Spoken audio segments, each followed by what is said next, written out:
Local programming on KRWG Public Media made possible in part by viewers like you. Thank you. This is KRWG Public Media, TV, radio, online, news that matters. Now, across the Mesilla Valley and the borderland, the stories that shape our community. From the KRWG Broadcast Center at New Mexico State University, this is Newsmakers. Welcome to Newsmakers. I'm Jonny Coker.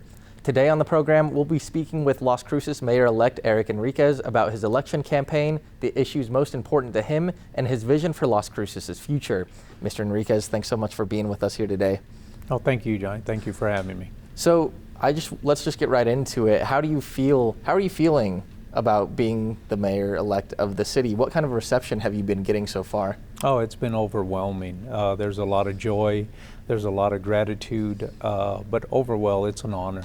It's an honor to be elected as the new mayor for the city of Las Cruces. Mm-hmm.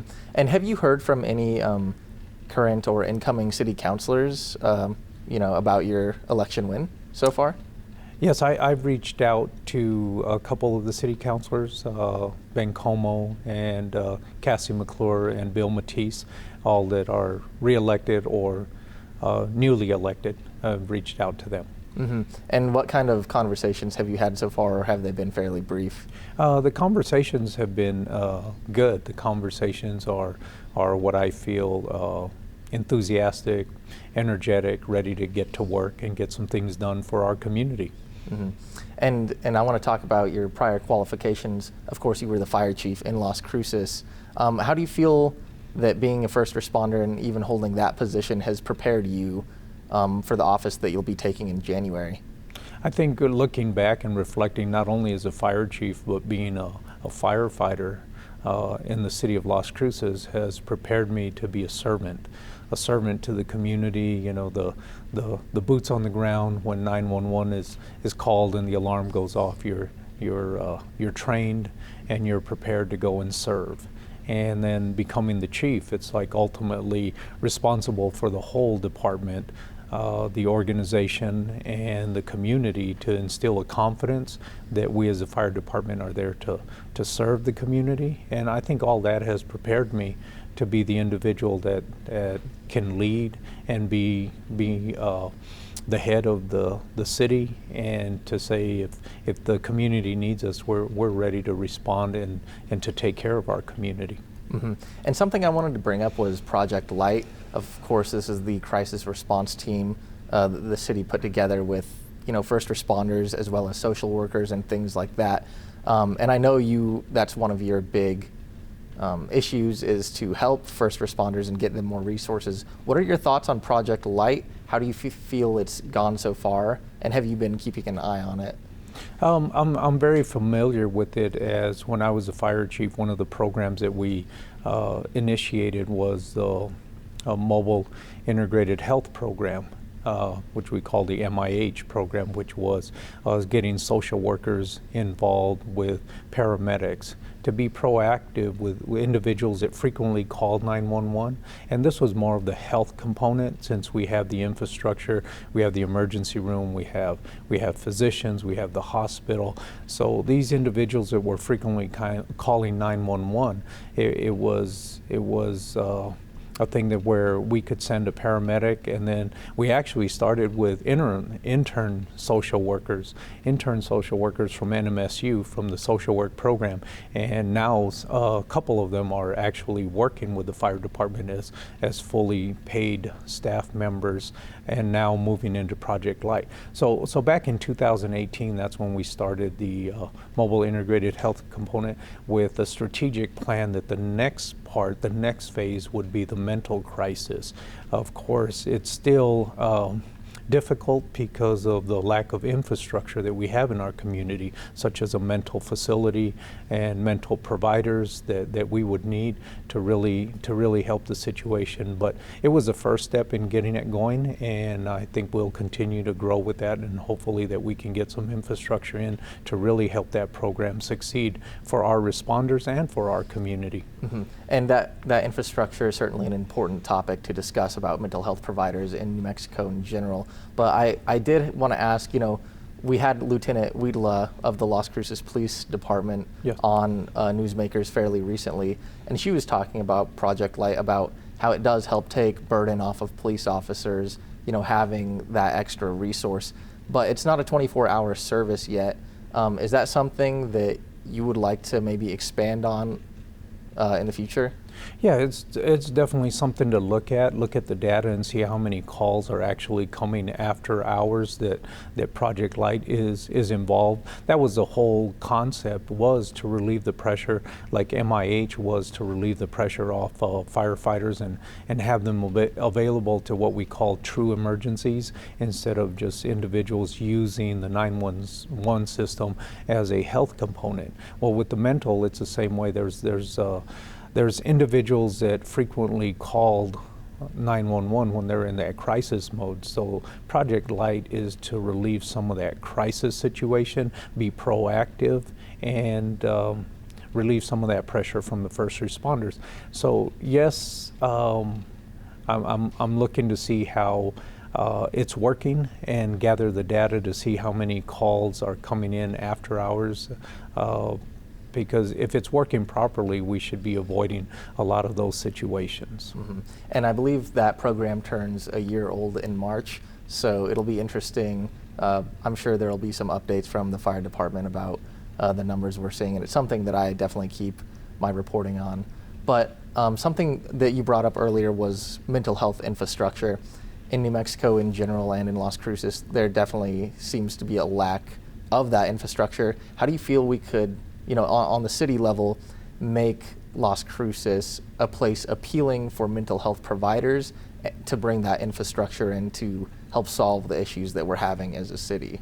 Yeah, again, it goes back to the data, collecting all the data, the response. That's why Project Light was very important as far as a first step, so that we can provide that data and show that to our legislators, show that to our governor up north, if there's a surplus of money, how it could not only help the Las Cruces, Doña Ana County area, but all of southern New Mexico. And those are some of the things that we need to work with other mayors in the city and counties, managers and commissioners, to see how are we all being affected with the mental health throughout the southern part of New Mexico, and start lobbying for that infrastructure. And all these things sort of mix in, and I know part of your platform was dealing with crime in the city, and obviously Las Cruces has seen rising crime rates pretty significantly in the last 5 years or so. So what are the programs and steps that you would like to take once you're in office to start bringing these numbers down? Well, a lot of the issues are occurring with individuals that are, have either mental issues or substance abuse. And so we really have to look at those individuals that are unhoused and see how we can help them to try to rehabilitate and create a quality of life for them, and that would help to deter a lot of the crime that's taking place in our community. But we're going to again need the infrastructure. We need a good plan, whether it's through affordable housing or other components of sheltering individuals to have them where they can overcome a lot of their issues with mental health providers, peer-to-peer groups, counseling, AAs, meetings, things of that nature to keep an eye on them and help them. The other issue was getting individuals off the street to make our community safer. I know we had the panhandling issue, and that's something that we can look at and try to address that ordinance to make our community safer. It's not about a freedom of speech. It's more about the safety, for the individuals out in the street, and then for our traffic as well. Mm-hmm. And I want to talk a little bit about that panhandling law, because I know City Councilor Joanna Bencomo has been publicly talked about. She doesn't believe that a panhandling law is necessary, and about not only it holding up in court, but that it doesn't get to the root cause of the issue of homelessness. So what's your response to that? Everything is a factor involved. It may not be the ideal root cause, but like everything, it's the problem that we're facing is basically like an elephant, and you've got to get to it one bite at a time. So everything affects and relates to one thing or another. But if we're looking for ideal safety, then we need to look at the safety not only for the individuals, but the safety of our community members that feel unsafe and sometimes threatened by individuals approaching them either in parking lots, gas stations, or even in intersections. And in my reporting, I've also talked to Interim Chief of Police Jeremy Story, and he mentioned that it's we could use, or that he could use, I guess the police department could use individuals committing crimes if they have a substance abuse disorder, to use that as a way to spur them into treatment. Is that something that you would support?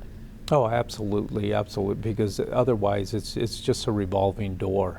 It continues to occur and it continues to occur unless we get to the basics of what the problem is, especially with a lot of individuals that are repeat offenders. Mm-hmm. And you were also talking about the issue of housing. Affordable housing is an issue around the country, and especially in our community, a growing issue. How would you go? What are the main steps you would like to take as mayor to start really getting a foot up on that issue? Well, I think the city has already done a good job with the general obligation bonds, where they've earmarked $6 million, and I know they've already have some plans in place and using some consultants as strategic analysis and working on that component. I don't want to disregard anything that's already been in the works. We don't want to lose any momentum. This is a key component to really helping our community. It's a need that's there, and so continue to work with what's already being in place and just kind of make sure it's going in the right direction. Mm-hmm. And in terms of housing for people experiencing homelessness, how would you like to work with nonprofits dealing with that, such as the Community of Hope and Camp Hope? I know you talked about a little bit about that in the forum you had here at KRWG. So do you just want to expand on how you like the relationship of the city to evolve with them? Yeah, I think there's already a great relationship. I think the word is really to expand on it. How do we improve it? How do we make it better? How do we make it where it is a nonprofit that is really getting the results that we're looking for? And that's to help individuals and get them a better quality of life. I think what's going on right now is pretty much a temporary phase. My background is not only that of fire, but also the fire code and building code as a fire marshal, and some of the structures that we have don't really meet the code, and so we need to really build on that and get things that are code compliant so that they're built safe for the individuals that we house. And can you expand on that a little bit? I mean, what kind of structures are we talking here, or what kind of infrastructure? Well, what we have right now are, we started out like what they called as a tent city, which is really just a temporary means, but it's become permanent residence for individuals, and that does not adhere to the building code. So there are in other areas, and that's what we do, is research other areas and find the best practices. But there are tiny homes that are out there that would be affordable and something that we could do, and making sure that individuals are living in a safe area or a safe location to make sure that it is code compliant. And another thing I wanted to talk about that I've done a lot of, or some reporting on in the last year, is guaranteed basic income. The city has a program that they're using about just under $2 million of American Rescue Plan Act funds, federal funds, for a basic income program where they're paying individuals a set amount of money. I believe it's every week or every month. And what are your thoughts on that? Do you feel like that's something that you would like to continue, or do you think it's viable? I just want to hear your thoughts. Again, there's other places, I know in Colorado and some cities where it's been successful, and in other areas where it hasn't. And I think part of that issue is, how do we hold it accountable? I'm a believer in the return on investment. You know, if we're going to invest in something, we want to make sure that we get a return on it, and it's just not being handed out and then we don't see any results of it. If people are going to receive additional income, we want to make sure that it's going either to their housing or something that we can say their education, and helping them to improve their life, their lifestyle, you know. And I think we have to find the means on how do we hold that accountable. But just for the sake of giving money because it's available, eventually that money runs out, and if it didn't create a better situation for the individual or the family, then I don't think that it's productive. Mm-hmm. And so I believe NMSU Crimson Research, during this program, it's supposed to start in December. I believe they're going to be, doing surveys and seeing what the money is being spent on and outcomes related. So what would you like to see from that? Or what do you expect to see, and what would you like to see from that? Yeah, to see how much was actually spent, who received it, what was their starting point, and where are they at during the process, and seeing what some of those outcomes have been and how it has improved their situation is really what we're looking for. Just to change gears a little bit, I want to talk about tourism in the city of Las Cruces and how we can pull in people from other cities to attractions here. So, again, at the city level, what would you like to start doing about that? Well, so some of the things are even the activities for some of the kids in our community. As I was out campaigning, one of the activities that caught my attention was the BMX, the bicycle riding, and understanding that it's all volunteers just working to help kids, have a sport or activity of BMX. And it's like they have national races. They compete at national levels, and it appears that they're always traveling. They're traveling to Dallas, they're traveling to Albuquerque for these events, and it'd be nice to have something like that here in Las Cruces. I grew up here in Las Cruces, and one of the things that put us on the map was a whole enchilada, and that would be something to look at. This past weekend we had the International Mariachi Conference, and back in the day it was held at the Pan American Center, and really attracted a lot of people from throughout the area.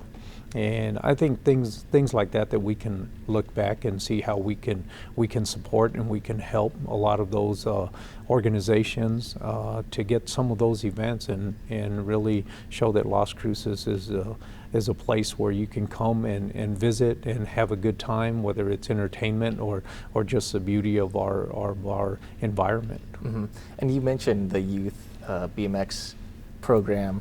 What other kind of, because it seems like that's another thing that voters were concerned about, are things for youth to do in the city. There seems to be a lack of things to do. Right. So what do you feel like the city could do in terms of supporting more of those types of things? Yeah, going out again and looking at some of those activities and functions.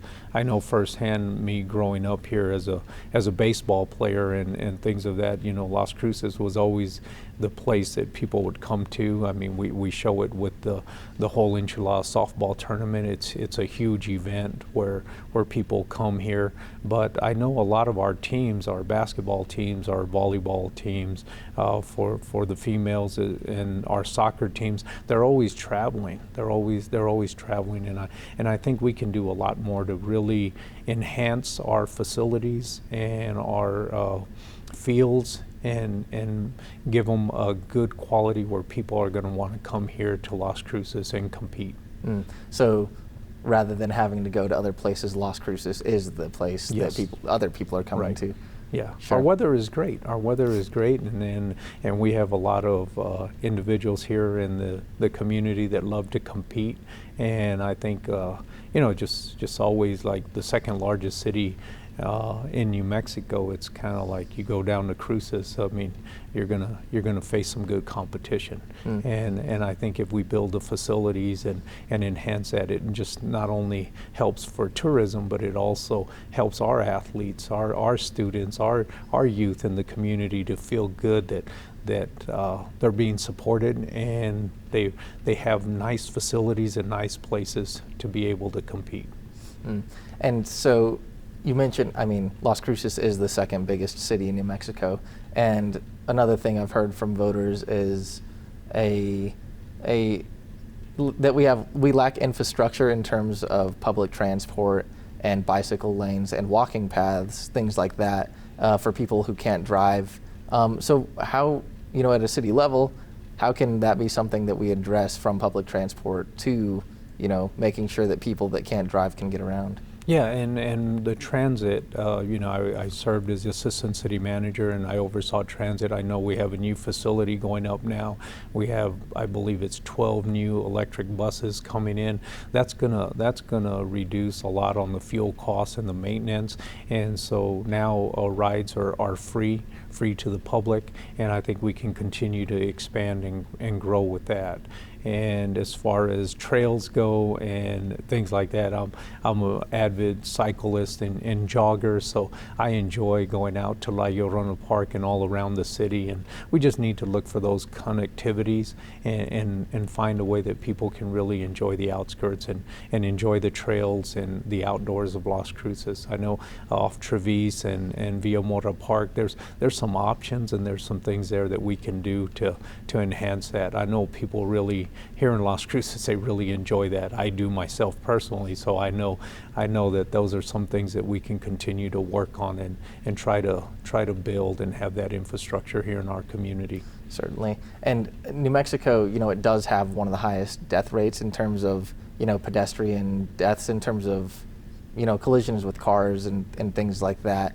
So what do you think we could do to make Cruces a safer place for people that are just on foot? Yeah, having the trails in the right location. Again, going back to our data, working with our traffic engineers, because I know there's a lot of safety components that they've looked at and have considered. Again, working with the city and the Public Works Department, I know there's a lot of ideas, a lot of thoughts, but a lot of times it comes down to the funding.